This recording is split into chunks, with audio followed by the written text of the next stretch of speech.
It's just past midnight. A man named John Hartley is driving home from his late shift. Nothing unusual, until he sees someone walking on the shoulder of the road. It's a man in an old wool coat, dark hair, head down, moving slowly. John slows the car because he recognizes the man. It's him, John. Whispering, that's me. John slams on the brakes, heart pounding. He runs after the figure, calling out. But the trees are empty. The fog settles, and John is alone. What John didn't know was that 2 hours earlier, a hiker reported a man in the woods who looked just like him, wandering barefoot and talking to someone who wasn't there. This is not a ghost story. This is not a hallucination. This is a case file, and it's one of hundreds. Tonight, we're opening a file that has terrified every culture on Earth. The Norse called it a vartiger, a spirit double that arrives before you do, repeating your actions. Ancient Egyptians believed in the Ka, a spiritual duplicate every person carries. In Ireland, the fetch was a death omen. See your own double and you don't have much time left. But not every culture saw doubles as evil. Some believed they were echoes of your soul, reflections from parallel worlds, or a future version of you crossing over for a moment. And once you start digging into the historical cases, things get stranger. Our first file takes us to 1845, a boarding school for wealthy girls near Jelgava, Latvia. A new teacher has just arrived, Emilie Sagée. Polite, soft-spoken, excellent reputation. She has one problem. She's been fired from 18 different schools. Not for misconduct, but because her double shows up more reliably than she does. I was sitting in sewing class. Mademoiselle Sagée was helping a girl at the front table. I looked down for a moment, and when I looked up, there were two of her. One stood beside the girl. The other stood at the window, hands folded, just staring. They moved differently. One breathed, one didn't. And within weeks, dozens of students reported the same thing. Emily writing at the board while her double sat across the room. Emily eating lunch while her double reflected every motion with a slight delay. The strangest incident happened during a garden lesson. The students were outside. Emily was inside the main building, bedridden with a migraine. But the students saw her anyway. A second Emily appeared beside them, silent, translucent, moving exactly as their real teacher would. When the headmistress confronted Emily, the woman burst into tears. She claimed she never saw the double herself, but she felt it, like something was being pulled out of her, like she was watching the world from behind her own eyes. Emilie Sagée's case was documented by Robert Dale Owen in his 1860 book Footfalls on the Boundary of Another World. Over 40 witnesses testified to seeing her by location.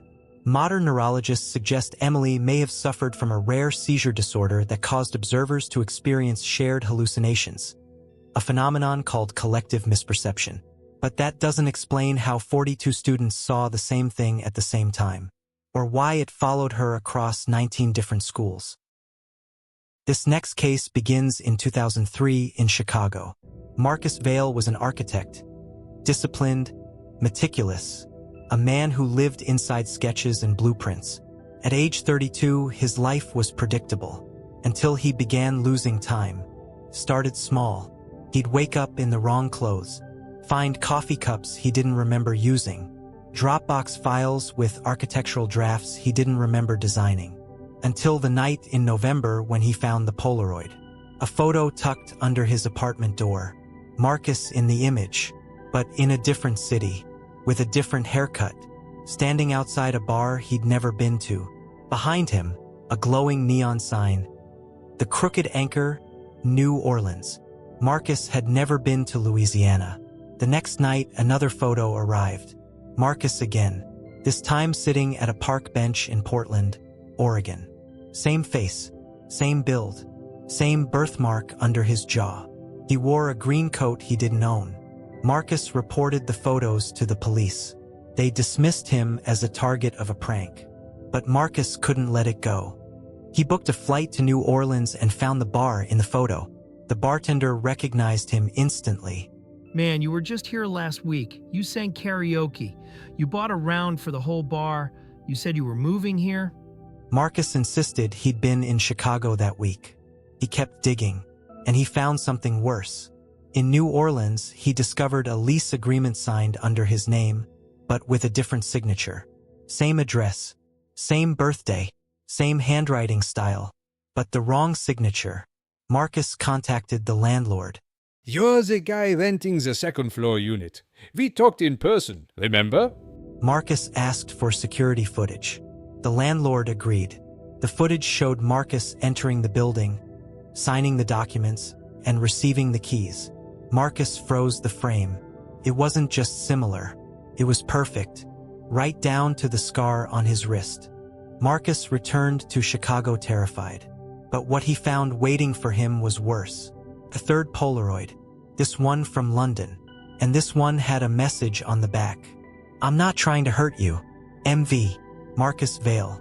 His own initials, his own handwriting, a message from himself. Marcus went to a psychiatrist. The doctor diagnosed him with dissociative identity disorder and severe memory gaps, a condition that can cause fugue states where a person travels and behaves normally but has no memory of their actions. Marcus refused to believe that explanation, not when the Polaroids kept arriving. So he did something desperate. He set up a trap. Multiple cameras in his apartment, sensors at the door, pressure pads on the welcome mat, a motion-activated recorder.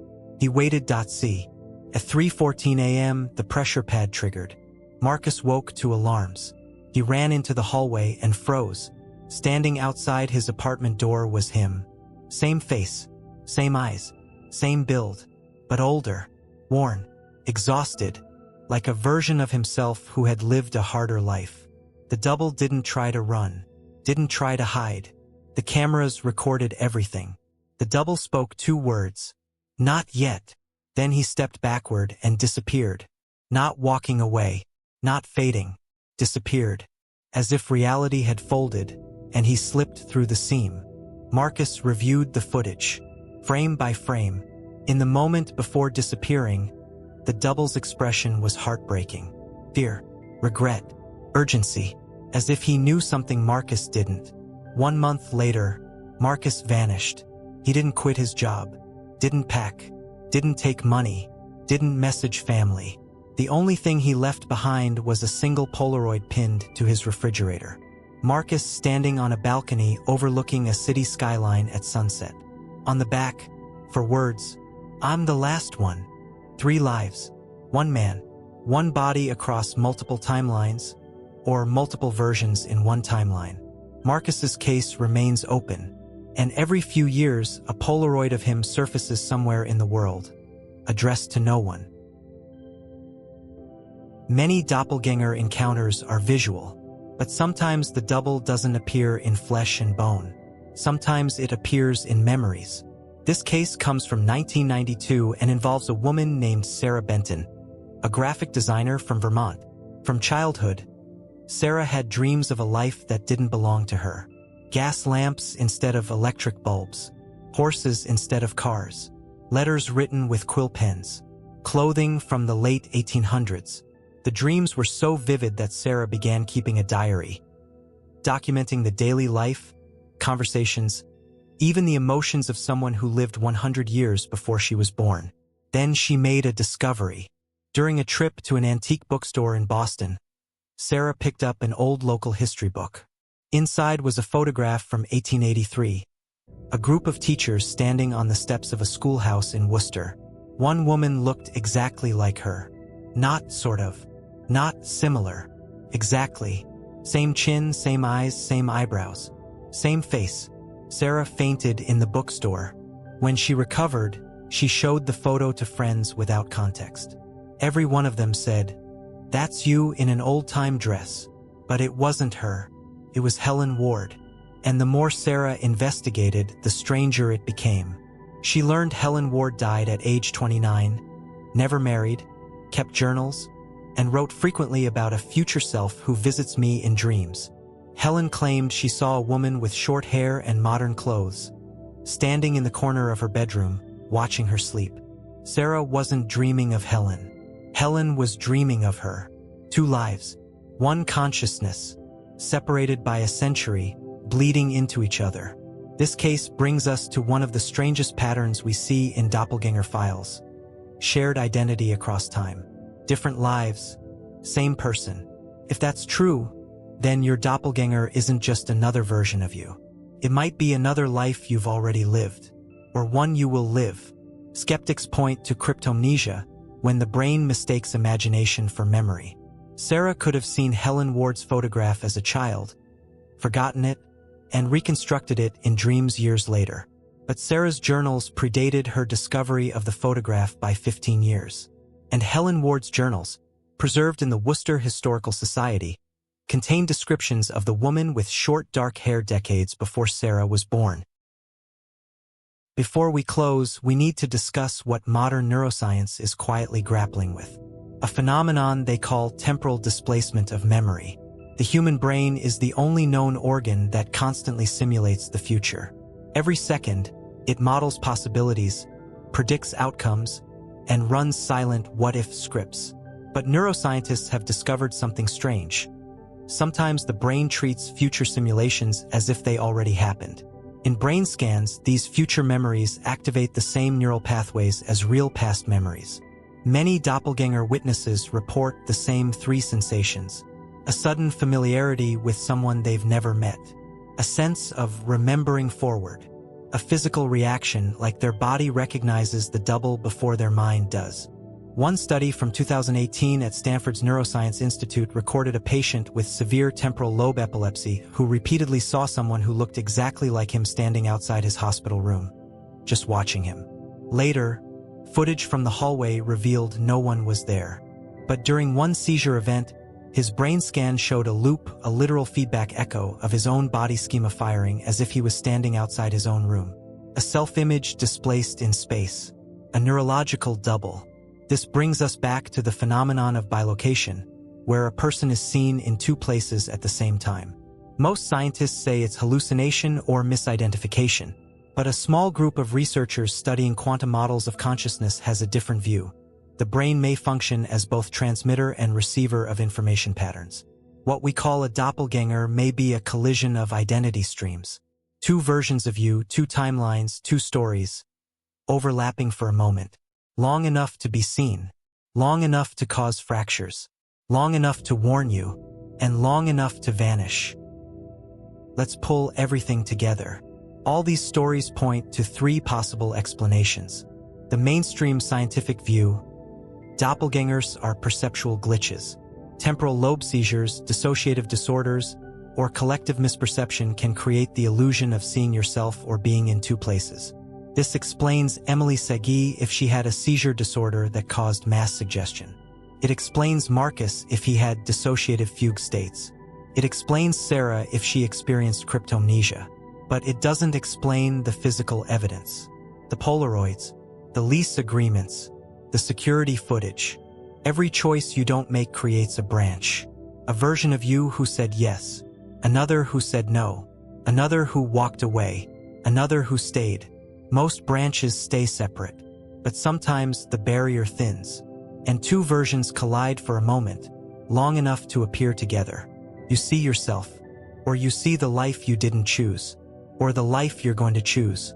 Quantum physics tells us time is layered, simultaneous, elastic. What we call a double may be a future self reaching backward, or a past self stumbling forward, or a parallel self bumping sideways. And if identity can slide along those layers, we're not people. We're echoes. Echoes trying to find coherence, pattern, continuity. This is not just a story. It's a question about who we are, where we're going, and how many versions of us are making the journey. Emilie Sagée, Marcus Vail, Sarah Benton, John Hartley, all of them, separated by time, distance, or fate, yet living parallel lives that shouldn't intersect, and yet sometimes they do. So before you fall asleep tonight, think about the life you're living, the choices you've made, the ones you didn't. Is someone else, someone who is you, walking the roads you didn't take? Thank you for exploring the unknown with us tonight. If stories like this unsettle you in the best way, don't forget to subscribe to Past Beyond Memory. We'll be here, in the cracks between timelines, where memory bends and identity splits, and the universe repeats itself until someone notices. Until next time, be curious, be cautious, and never ignore the feeling that you've been somewhere or seen someone before, even if that someone was you.